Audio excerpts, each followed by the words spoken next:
Karla met with Beyond Stillness for 9 weeks to articulate and publicly share this story of wisdom, purpose, connection, and hope. This interview was recorded during our final meeting. To learn more about our programs, services, or to sponsor a guest on their story crafting journey, please visit www.beyondstillness.org. This week on Beyond Stillness, Stories After Stroke, we welcome guest Karla Bigornia, who shares her story of recovery and rediscovery. Growing up in Cebu City, Philippines, today's guest found joy through singing and dancing with her family. But a stroke at age 30 changed everything, leaving her to fight for her health, memory, and speech. In this episode, Karla shares her story from the depths of struggle to a breakthrough moment of singing that ignited her spirit. Tune in for a story of faith, resilience, family, and the power of expression and connection through music. Thank you for joining us for part 2, Karla Bigornia's interview. Beyond Stillness, Stories After Stroke is made possible by our guests and tax-deductible donations from friends and listeners like you. Join us in empowering stroke survivors with stories of wisdom, purpose, connection, and hope at www.beyondstillness.org. Hello and welcome to Beyond Stillness, Stories After Stroke. Stroke offers a powerful, life-changing shift in perspective. Each colorful memory creates a parable for life's greater teachings, a compass for journeys ahead, and inspired wisdom for unique growth. Beyond Stillness offers a moment of pause for storytelling and reflection. Ultimately, we create a welcoming environment that reveres the moment beyond stroke's paralysis. Still moments unite humanity and divinity. I'm your host, Molly Bucola. As we begin today, we take a moment of pause, a moment to honor the wisdom that has emerged through recovery.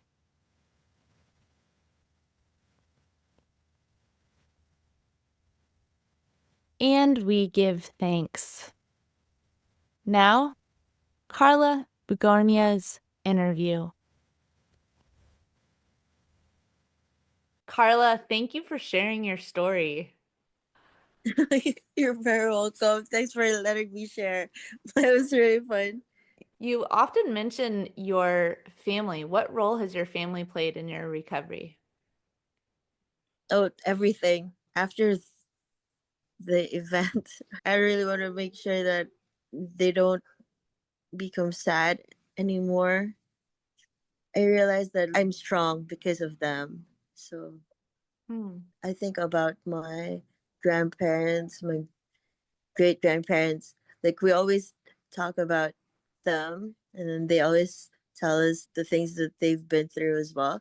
So when we think about it, it's like I realize that I'm strong because of them. I'm exactly like them in a way. So now I'm strong because I know this person's so strong as well. Like, my great grandmother, during the war, after the war, she was always busy helping with the church. That's the reason why we perform, because my great grandmother was always in the church, and it's tradition for our family because we're so close with the nuns. Yeah, there are our prayer warriors. So if something's going on, like we're sick, we always message, especially me, I send a message to the nuns and like, sister, can you please pray for me? I'm sick, or somebody's sick, or yeah, things like that, or something's happening, like a good thing. So we also tell the sisters, thank you so much. This, and that happened. So yeah, You, it's good. you keep them involved. So I Yeah. hear that you find strength in family and family tradition and Hmm. other people's Yes, very much. stories and in your faith and faith community. Hmm. You contribute to both because you're telling me that the stories that you hear from your grandma and from your grandparents and the rest of your family make you want to continue on and remind you of your own strength that you have within you. And now, in Yeah. sharing your story, you're offering that to other stroke survivors, offering the strength that you have carried with you and ways that you have shined through recovery. Yeah. How do you think your connection with the nuns has offered you strength through your recovery? Mm, I think it's made us very, very grateful, and at the same time, our faith is stronger. We pray and we're grateful, and we go to church and hear the mass. But the reason why you do things, Hmm. you always make sure that what you're doing is a good thing. You're a kind person, and that when you go to sleep, think about what you did today, what things you can do better tomorrow, and things like that. It makes you grateful, grateful about your life. Hmm. Yeah. You said at the beginning of your story that you were praying for a reset. A And reason.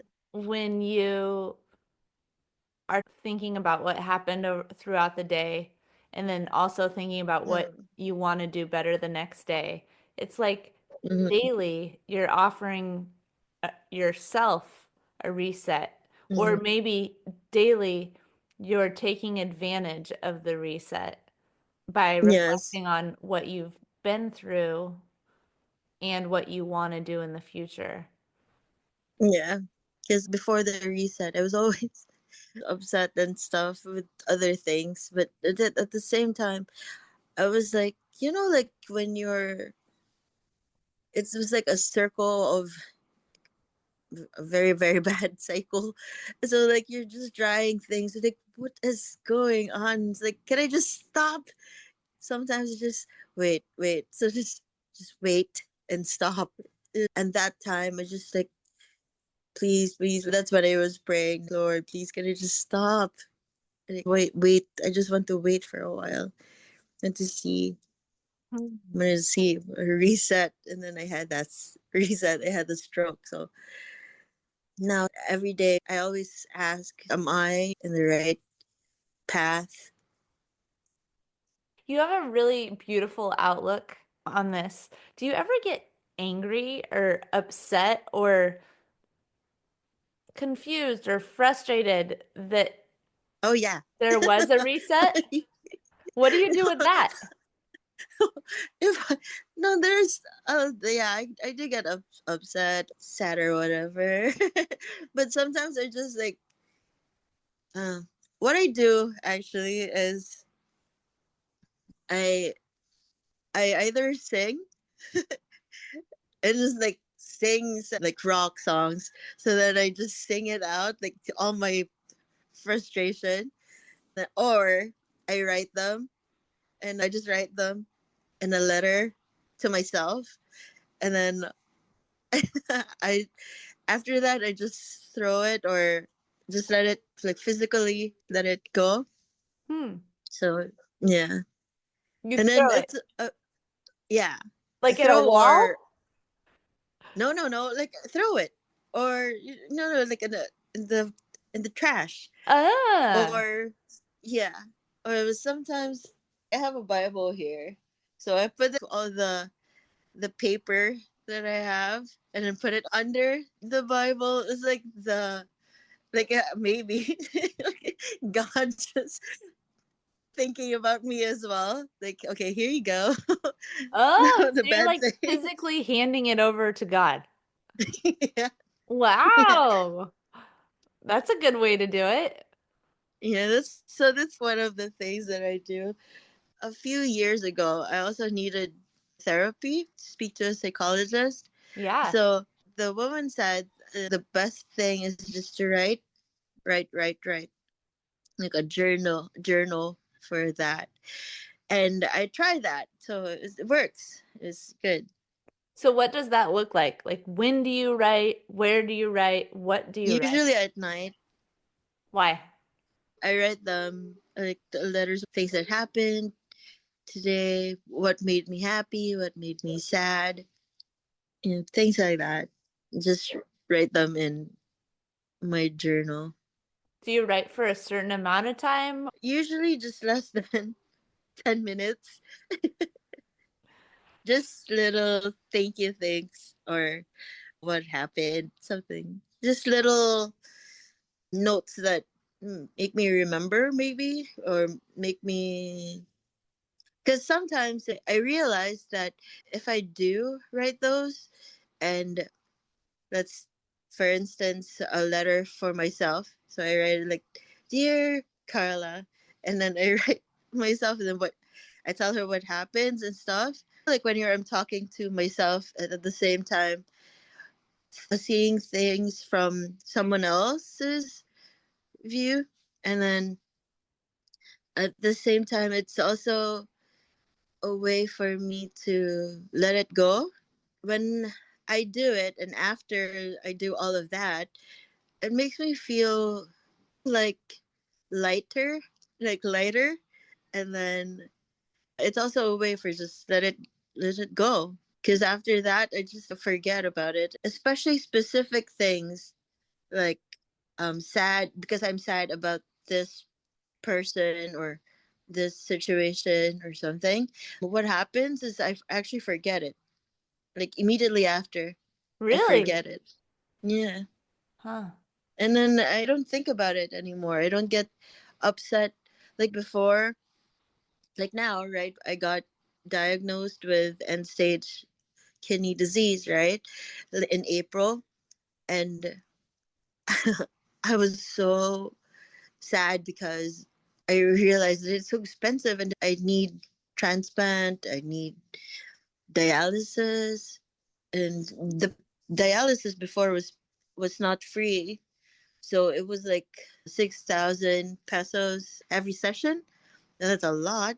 While I was in the hospital, even after a few months after as well, I would be so sad. And like I would also think, what if I just stop breathing? Mm, Maybe this will just be one and last payment, and then I'll just die and stuff. mm, I actually thought I hit that part, and then I was like, oh no, and I realized don't think that way, and then immediately after I prayed to God about that, the payments and stuff. My mom told me that, oh, guess what? Dialysis is free. And at the same time, in the same month, when my mom was telling me, the transplant center here in Cebu also opened. And so in 1 month in October, I had all those all okay. You know, one wow. day maybe I can have my transplant, and at the same time, dialysis is free. So I was like, okay, I can breathe. Yeah. And it's amazing, Carla. Sometimes it gets so dark Mm, and we can't see beyond that moment. yeah. And if we're able to talk with someone, ask for help, Mm-hmm. and patiently wait, things Mm-hmm. turn. Yeah. Like there's that, I don't really memorize this quote, but when it's very dark, it's also when you see the lights or you see the stars. So, Mm, yeah. I believe that. And it's like, when it's raining, I've always believed that when it's raining, I always go out and I look at immediately after the rain, you see bright things, bright, like there's light. It's like really, really bright. And it's so, what do you say? There's the stars, right? The stars are blinking. That's something. But yeah, it's when you see the stars Yeah. after the rain. Yeah, it's like What- really, really bright after. Yeah. I love the way that you talk about your heightened senses in rehab and how after that evening that was so dark and you cried, cried, cried, and then Yeah. finally handed it over, that Yeah. things felt lighter and brighter. And this is another moment that the therapist walked in and said, "Today's the day we're going out of the room." Hmm.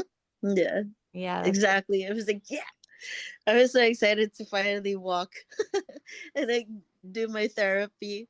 Like he was like, "Oh, just walk slowly." I was like, "No, I want to go so fast." so true. Karla, you have a beautiful faith life. Has your faith always been strong? My faith, oh yeah, very much, very, very strong. I think because of our family's tradition as well. Like Christmas, so excited for Christmas. Did you know my favorite mass is actually Easter, the longest mass? Uh-huh. Yeah. I really like it because it's you're spending time with God very long. Huh. So Yeah. Yeah. Guy, I can't believe that you were diagnosed with kidney disease in April. How has your stroke recovery given you tools in this stage of life? weird because I can't see, right, because of my stroke. I can't see from my right eye. It's all dark, but I can see few things. Like it's not really 100% blank, Hmm. but after a few months, I could see colors. And then now with dialysis, it was so weird because I could see clearer. Like it Oh. became, yeah, it cleaned things. But it's not that 100% that's cleaned because dialysis does, right? It cleans the kidney. So at the same time, it also made my eyes or my vision improved. So I was like, oh, that's good. That's great. Yeah. So I told my sister, my parents as well. It's a bit clearer, so that's good. Yeah. That's a Yeah. So I realized, like, oh, so I had a stroke to reset. At the same time, I had the kidney disease or kidney problems, and so that it can clear my vision as well. So, yeah. Yeah. And Carla, some people when they are recovering from stroke and then there's something else that comes upon them, that mm-hmm. double hit can be really discouraging. Yet Yeah. you have pivoted and you have actually used your recovery through stroke as a way to strengthen your recovery with kidney disease. How did you do that? Mm, yeah, I think it made me like really realize that you'll never know. You can't control things, right? So the only things that you can control is like yourself and how you think about things. Now I'm just trying to see why everything happened, try to see what I can do better, not just for myself, but for other people. So I just realized that what I'm going through and what I've also gone through is just a little thing compared to other people's, what they're going through, war in Ukraine or fires in someone's houses. No, mine is just it's just a little thing. Hmm. It's a hard thing for It's a me, but hard thing. Yeah, yeah, you go yeah, to dialysis 3 times a week, don't you? yeah. Yeah.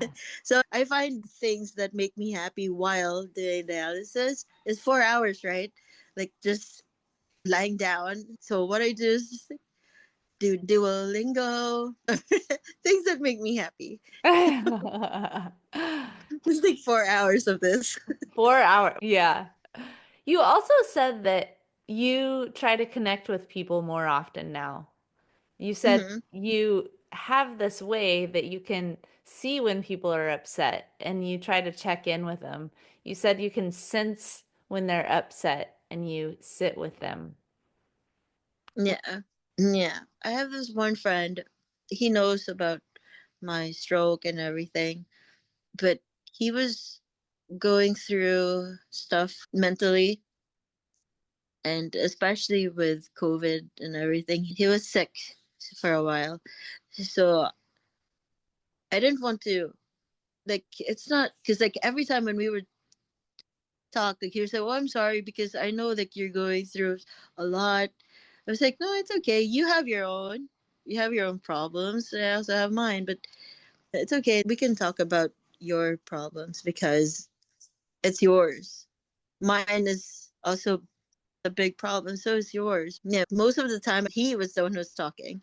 He realized that he had to go and let those things. He just let it be, so that he wouldn't be as upset anymore with his sickness.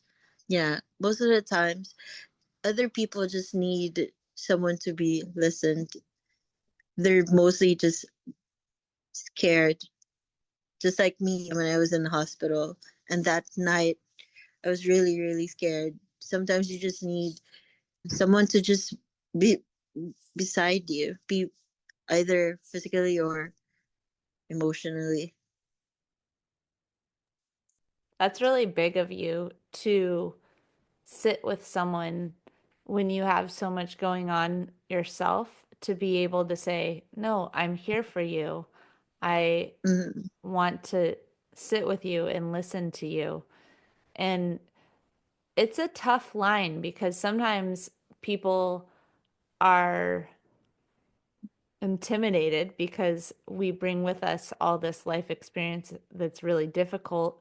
And Mm-hmm. they might say, "Oh, mine isn't as bad," because we often compare ourselves. But really, Mm-hmm. to us, it's hard. And so for you to Mm-hmm. say, "I'm here for you, this moment is for you," and to say that clearly, then it invites people to share. And that deepens Yeah. relationship. Yeah, I think it's also because I'm just so talkative, and then I really like to learn about people. And sometimes I also do it because I don't want to talk about myself, or I don't want to think about what I'm going through. It's like, please, someone else do something. So that's one of the things, I guess. I think it also like makes people closer because you have something that's shared. So in a way, your experience, you're using it as a strength and using it to Yeah. connect more deeply with other people. Mhm. And you're offering something that's really needed in this world. How often do people take time to sit with someone going through something difficult? And you said that people did that for you and continue to do that for you. And you turn around and do it for other people. Yeah. That's Yeah, beautiful. exactly. To like help other people. You talked about your reset and what was going on in your life before the reset, and you kept saying, "I just want everything to stop for a second so I can do things how I want to be doing them. I can live my life in a more intentional way." What would you say? I wanted to control things. I wanted this, I wanted that, I wanted to make things exactly what I wanted. And but no, God had other plans. So better actually. So it was like, okay. I wanted to get the position in the US, and then I already planned things like in the future. It's like, okay, so I'll do this, I'll hit this position, and then I'll work harder, and then I'll go to America because I'm a nurse, right?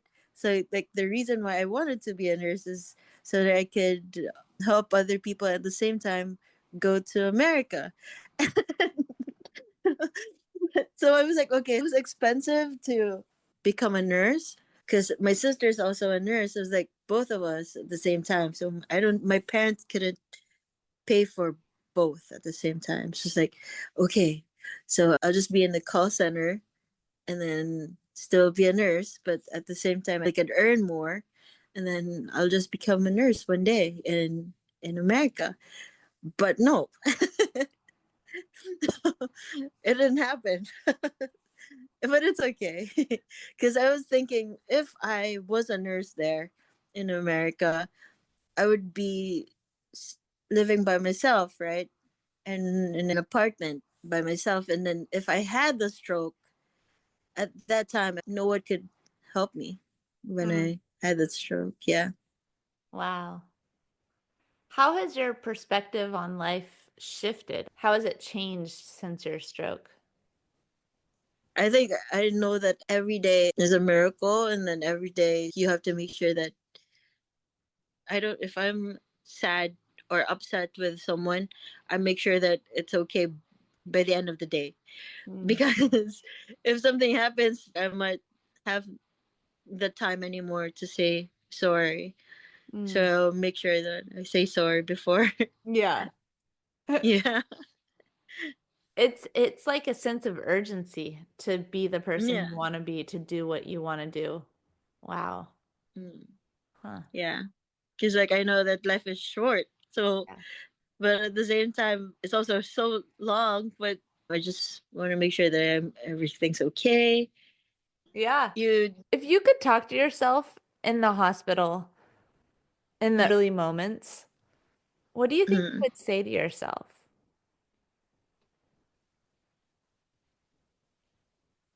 I think I would just say everything will be okay. Forgive yourself because that I actually did. Um, and that enough and more than enough. You are more than enough, for sure. For sure. You are more than enough. And what you're doing now and sharing your story with other people and supporting other people in your life and deeply connecting and holding space, that is strength. That is showing other people they're more than enough also. Mm. That is strength like your grandma's strength. And Yeah. there are life experiences that keep happening, and you have this beautiful point of view, a point of view that says, I have faith, a point of view that says, my relationships matter, and a point of view that says, I am going to do the best I can with this day in order to offer connection and hope to others. And that's beautiful, Yeah. Karla. Thank you. Thank you. Yeah, thank you. Thank you for spending so much time with me over the past couple months. Waking It up was so early cool. in the Philippines. We figured out the timing. It was so cool. You're very, very welcome. So awesome. Thank you. Thank you, Molly. Okay. Storytelling empowers us to share our experiences in a way that invites others to reflect on their own. In closing, we offer reflection questions as an opportunity to spark dialogue with yourself, friends, family, or fellow stroke survivors. In a moment, I will read questions aloud. You can also find them written in the podcast episode description. Community conversation prompts. What meaningful traditions or activities help you feel connected to others? How do you share your strengths and talents in a meaningful way? Thank you for listening to Part 2, Karla Bigornia's interview. For the full story, please listen to Part 1, Karla Bigornia's story. Beyond Stillness, Stories After Stroke is made possible by our guests and tax-deductible donations from friends and listeners like you. Join us in empowering stroke survivors with stories of wisdom, purpose, connection, and hope at www.beyondstillness.org. Another way to support is to like, share, or subscribe to our weekly show. Again, thank you for devoting time and space for this week's episode of Beyond Stillness, Stories After Stroke. Each colorful memory creates a parable for life's greater teachings, a compass for journeys ahead, and inspired wisdom for unique growth. Karla's story reminds us that a survivor's journey is more than just recovering. It's rediscovering what makes us feel alive. Karla also reminds us that strength comes in many forms, and sometimes it's in the moment of surrender that we find our true power. If this story of courage and transformation resonated with you, please like, share, or subscribe, and consider donating to Beyond Stillness Stories After Stroke. Remember, as part of the stroke community, you are more than supportive. You are inspirational.